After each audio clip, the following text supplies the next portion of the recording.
I'm excited to share a perspective on one of the most common challenges that business owners face: handling change. Organizations of all sizes experience change, the ebb and flow of markets, of demand and needs of their customers.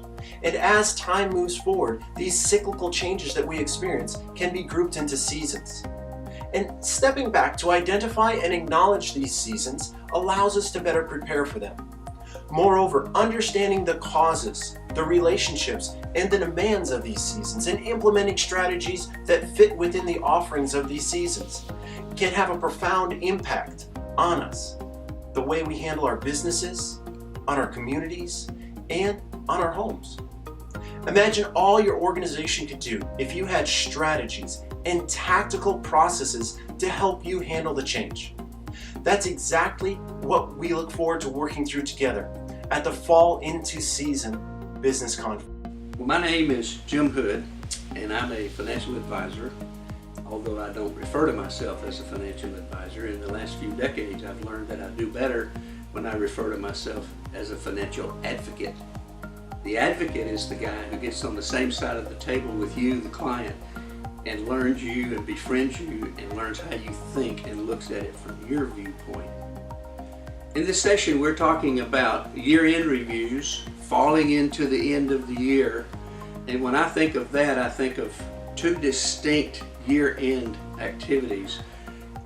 One that I'm used to is the year-end activity with whatever investment or contract that you're in. At the end of that contract, which is usually annually from the day you entered that contract, you review it to make sure everything's going right, look for the next year, and those kind of things. But falling into the end of the year, to me, means calendar year.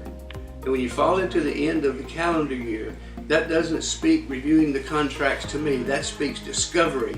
That speaks education.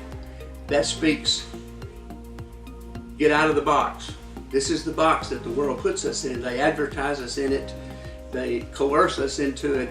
And all the things that are outside the box never get discovered. So I'm sort of an outside the box guy for things that are not necessarily traditional. They may be non-traditional, but they're always good and safe for you.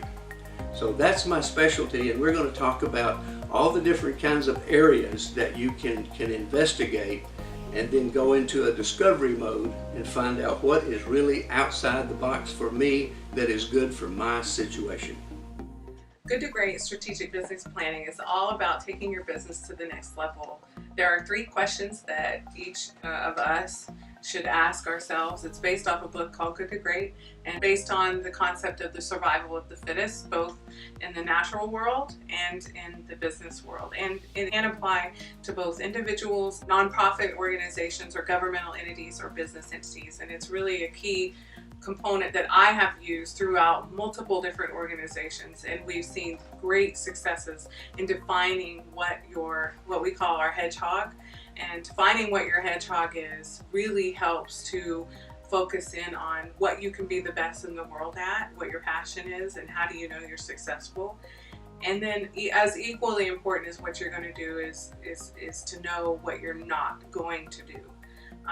Because the simpler, the better your strategic business plan is, and it helps you to hone in on what I call the fence posts. I would invite people that are passionate for what they do, people that love their business, and that want to grow and take it to the next level.